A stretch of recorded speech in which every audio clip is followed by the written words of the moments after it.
Hello বন্ধুরা, আসসালামু আলাইকুম। কেমন আছেন আপনারা সবাই? আশা করি ভালো আছেন, সুস্থ আছেন, সবাই সবার পরিবার পরিজনকে নিয়ে। হোক আলহামদুলিল্লাহ, আল্লাহর অশেষ রহমতে আমিও ভালো আছি। প্রতিদিনের মতো আমার ডেইলি লাইফের ভিডিও নিয়ে আবারও হাজির হলাম। রান্নাঘর থেকে শুরু করলাম আমার ভালো লাগাগুলা। আমি যেহেতু মধ্যবিত্ত সাধারণ ঘরের হাউস ওয়াইফ, এই যে রান্নাঘর থেকে তো শুরু করব, সারাদিন কি করি না করি সেটাই আমার ভালো লাগাটা শেয়ার করব। আর কী বা পারি বলেন। তো রান্নাঘর থেকে প্রতিদিনের মতো শুরু করলাম, তার কোনো ব্যতিক্রম না। সকালে রুটি বানালাম, সকাল বাজে 7:30। 7:30 থেকেই শুরু করলাম আপনাদের মাঝে। রুটি বানিয়ে নিলাম আর ডাল ছিল একটু, সেটা দিয়ে আর কি সকালের নাস্তা খাচ্ছিলাম। আর এখানে আর কি এই যে ইলমার জন্য পরোটা বানিয়েছি, ইমানের জন্য রুটি বানিয়েছি। মানে রুটিগুলো ইলমাকে বোঝানোর জন্য পরোটার মতো করে বানিয়ে দিয়েছি, তেল দিয়ে, হালকা তেল দিয়ে। আর ইমানিকে রুটি বানিয়ে দিয়েছি। তো ওরা দুই বোন খেয়ে রেডি হচ্ছিলো, আমি নাস্তা খাচ্ছিলাম, সাথে একটু দুধ চা বানিয়ে নিয়েছি। আমি যেহেতু চা লাভার, সকালবেলা চা ছাড়া তো আমার চলেই না। তো যাই হোক, তারপরে নাস্তা খেয়ে আর কি দুই বোন নাস্তা খেয়ে নিয়েছে, আমি নাস্তা খেয়ে নিলাম। তারপরে এই যে দুই বোন রেডি হলো। ইমানির আজকে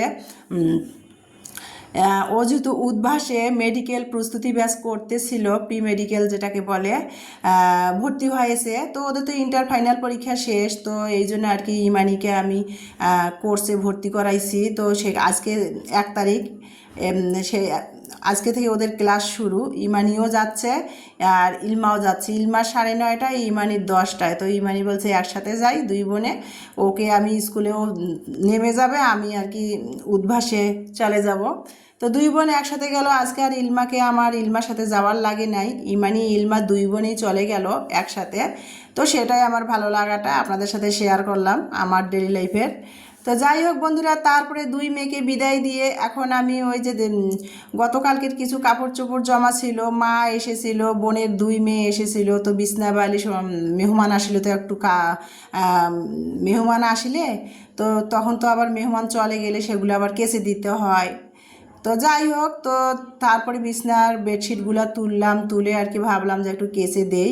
আর ইলমার যেহেতু অ্যালার্জির প্রবলেম দেখা দিচ্ছে, ডক্টর বলেছে সবসময় আমাকে পরিষ্কার পরিচ্ছন্ন থাকতে। যদিও আমি সবসময় পরিষ্কার পরিচ্ছন্ন। তো যাই হোক, তারপর ডক্টর বলছে কোনো রকমের নোংরা বা জীবাণু ধুলাবালি যেন কোনোভাবেও না লাগে, লাগলে ওর অ্যালার্জি বাড়বে।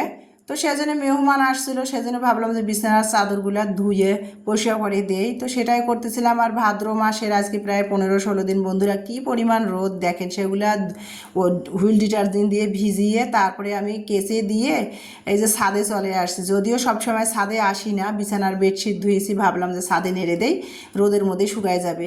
দেখেন কি পরিমাণ রোদ, আকাশটা দেখেন, নীল সাদা মেঘে আর কি পরিষ্কার রোদলা আকাশ যাকে বলে, কত সুন্দর রোদ। ভাদ্র মাসের রোদ যে তাপ, যতখানি রোদ থাকে কি তাপ রে বাবা।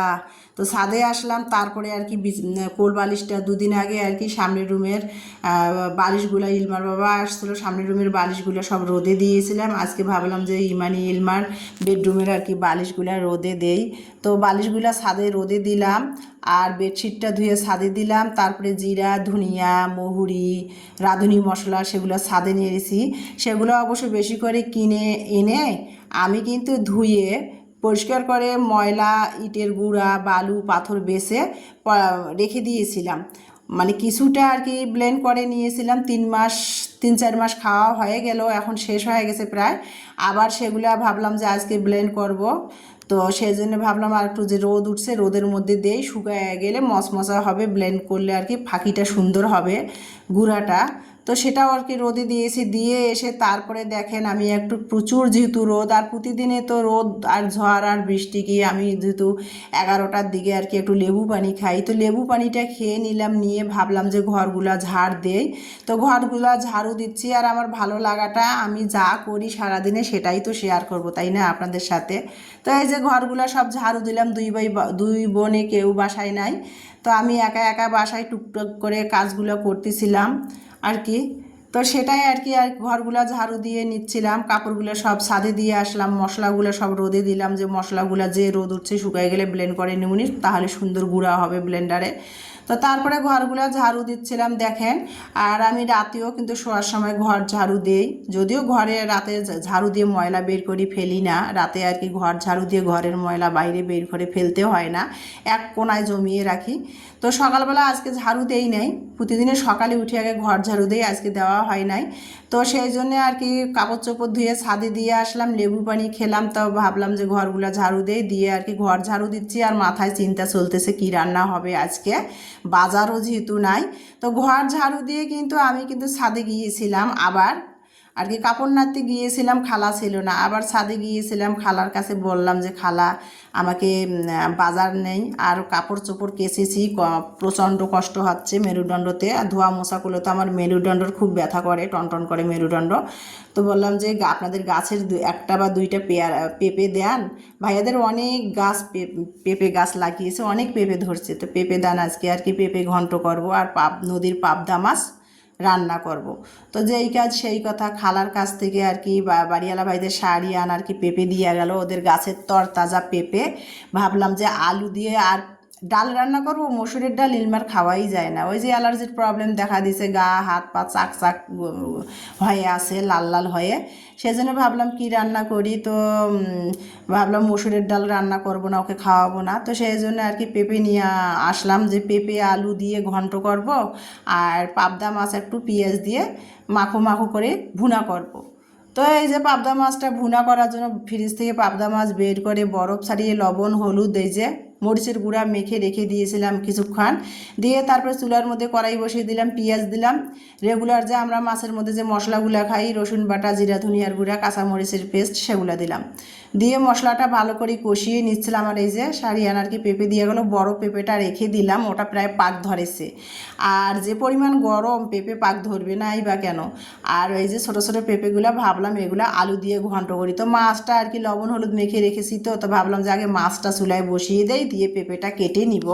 তো এই যে ফ্রিজের মধ্যে 3টা পাবদা মাছের ছিল, তা আমরা যেহেতু মানুষ 3জন, তো ভাবলাম দুপুরবেলায় খাবো, রাতের বেলা আর কি প্রয়োজনে মেয়েরা, তো আমার ডাল ভর্তা ভাজি হলে খুবই খুশি, সেরকম হলে রাতে একটা ডিম ভেজে নিবনি। তো যাই হোক, এই যে পাবদা মাছটা আমি ভুনা করতেছি কীভাবে দেখেন, আর সরিষার তেলের রান্না, কড়াইয়ের পাশ দিয়ে না সরিষার তেলের ফেনা হয়ে আছে, মশলা কষাচ্ছি। তো এই যে পাবদা মাছটা লবণ হলুদ মরিচের গুঁড়া মেখে রেখে দিয়ে তারপরে মশলা কষিয়ে, মশলাটা যখন তেলের উপর উঠলো, তারপরে পাবদা মাছটা দিলাম, দিয়ে এপিট উপিট করে ভালো করে 3 মিনিট করে 6 মিনিট কষিয়ে নিয়ে নামিয়ে নিলাম। ফ্রিজে ফ্রোজেন করা ধনিয়া পাতা ছিল, সেটা ফ্রিজ থেকে বের করে পাবদা মাছে দিলাম, আর একটু জিরা ভাজা জিরার গুঁড়া দিয়ে পাবদা মাছের তরকারিটা নামিয়ে নিলাম। আর এই যে পেঁপেটা অলরেডি কেটে নিয়েছি, কেটে ধুয়ে তারপরে সাথে 3টা আলু দিয়েছি, দেশি গোল আলুগুলা।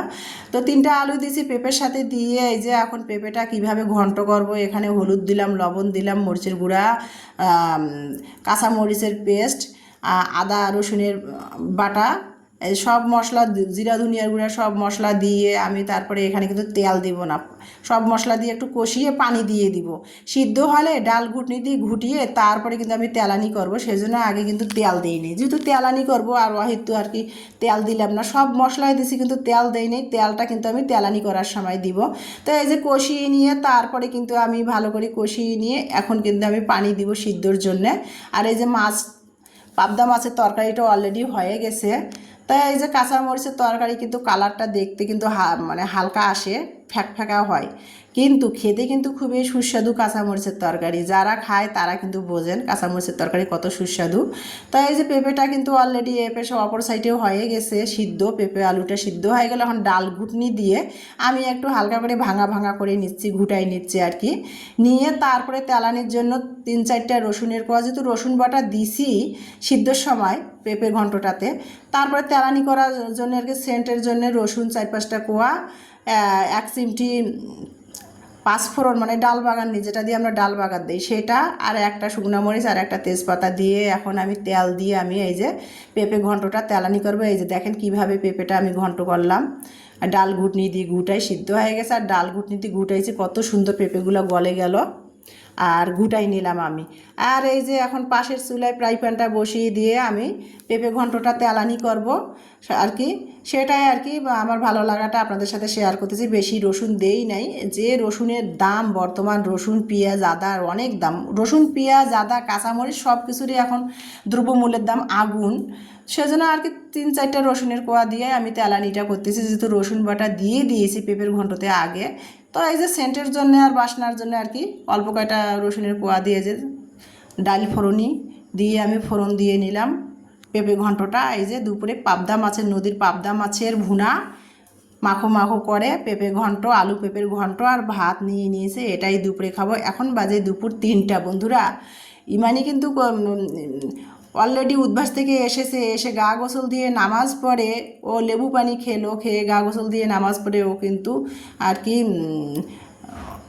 খেয়ে দিয়ে শুয়ে পড়েছে। আমি তারপর ফ্রেশ হয়ে এই যে দেখেন খেতে খেতে আমার বাজতে এখন দুপুর 3টা বাজে, আমি খাচ্ছি, আমার ভালো লাগাটা সেটাই আপনাদের সাথে শেয়ার করতেছি। এই যে পেঁপে আলু পেঁপের ঘন্ট।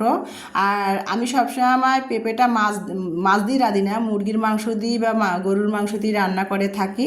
আর অনেক সময় আর কি মসুরের ডাল দিয়ে পেঁপে ঘন্ট করি, কিন্তু ইলমার অ্যালার্জির প্রবলেম দেখা দিছে দেখে ডক্টর নিষেধ করছে চিংড়ি মাছ, গরুর মাংস, মসুরের ডাল এগুলো খাইতে, সেই জন্য আর কি আলু দিয়ে পেঁপেটা ঘন্ট করে নিলাম। দেখেন আলু পেঁপের ঘন্ট, নদীর পাবদা মাছের তরকারি, সেটা দিয়ে বিসমিল্লাহ করে দুপুরের খাবার করছি। ডাইনিং রুমটায় না আমার ফ্যানটা চলতেইছে না, মানে ফ্যানটা চলতেছে, ফ্যানের বাতাসটা গরম, মানে বাতাসটা হাওয়াটা লাগেই না।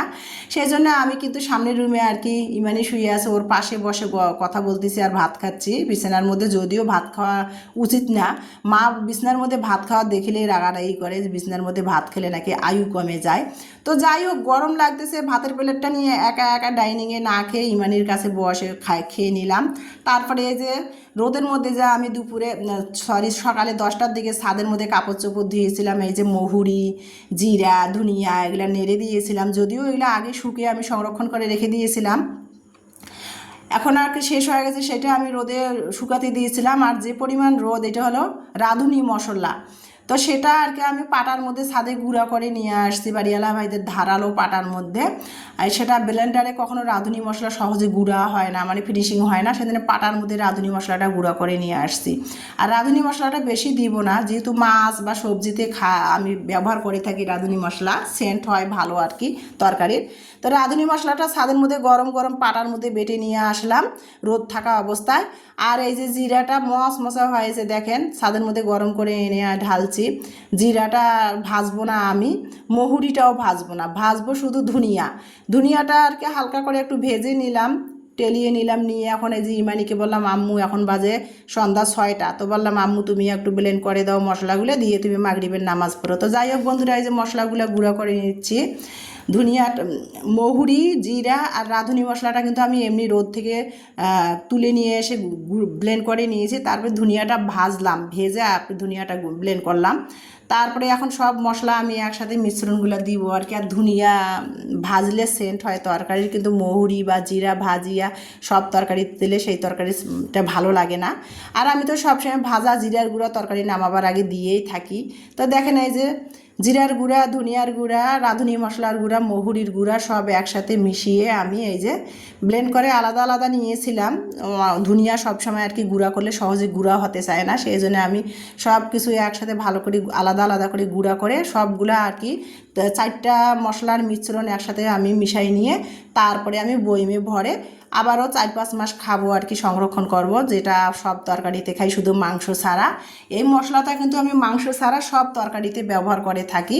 আর মাংসের মধ্যে তো আমি হাতে বানা গরম মশলাটা খাই আর কি আলাদা করে, ওটা আবার মাংসের জন্য গরম মশলা তৈরি করি। তো যাই হোক, এই যে এই মশলাটা দিয়ে আমি সব তরকারি রান্না করব, মানে গরু, খাসি আর মাংস ছাড়া সবের আর কি এই মশলাটা দিয়ে রান্না করব, সবজি ভাজি সব কিছুতে এই মশলাটা দিয়ে থাকি আমি। তো এই যে মশলাটা আমি 4টা মশলার উপাদান একসাথে মিশিয়ে নিয়ে এখন আমি বয়মে ঢালতেছি বন্ধুরা। তো এখন বাজে সন্ধ্যা 6টা, 6:30 আনুমানিক। তো মশলাটা আমি বয়মে ঢালতেছি, এটা আমার 6 মাস মানে অনায়াসে যাবে, যেহেতু আমার আইটেম কম করা হয় তরকারির। আর একটু চিলি ফ্লেক্সও তৈরি করে নিয়েছি, ভর্তা আমার মেয়েরা আমরা ভর্তা পেয়ারা ভর্তা তো খেয়েই থাকে সবসময়, চিলি ফ্লেক্সও একটু তৈরি করে নিলাম। আর একটু ভাজা জিরাও আর কি, জিরা আলাদা করে ভেজে নিলাম, ওই যে তরকারি নামাবার সময় যে দিয়ে থাকি ফ্লেভার ও ঘ্রাণের জন্যে। তো এই যে কৌটার মধ্যে মশলাগুলো ঢেলে নিচ্ছি বন্ধুরা। মশলাগুলো কৌটার মধ্যে ভরতে ভরতে আপনাদের মাঝ থেকে বিদায় নেব। সবাই ভালো থাকবেন, সুস্থ থাকবেন বন্ধুরা। আমার ভিডিওটি দেখার জন্য সবাইকে অসংখ্য অসংখ্য ধন্যবাদ। আমার নেক্সট ভিডিও দেখার সবাইকে আমন্ত্রণ জানিয়ে সবার সুস্বাস্থ্য কামনা রেখে আজকের ভিডিও থেকে বিদায় নেব বন্ধুরা। আর বন্ধুরা আমার ভিডিওটি প্লিজ সবাই দেখবেন, টেনে টেনে দেখবেন না। আমিও চেষ্টা করব সবসময় আপনাদের পাশে থাকার জন্য। তো আজকের ভিডিও এই পর্যন্ত। আল্লাহ হাফেজ।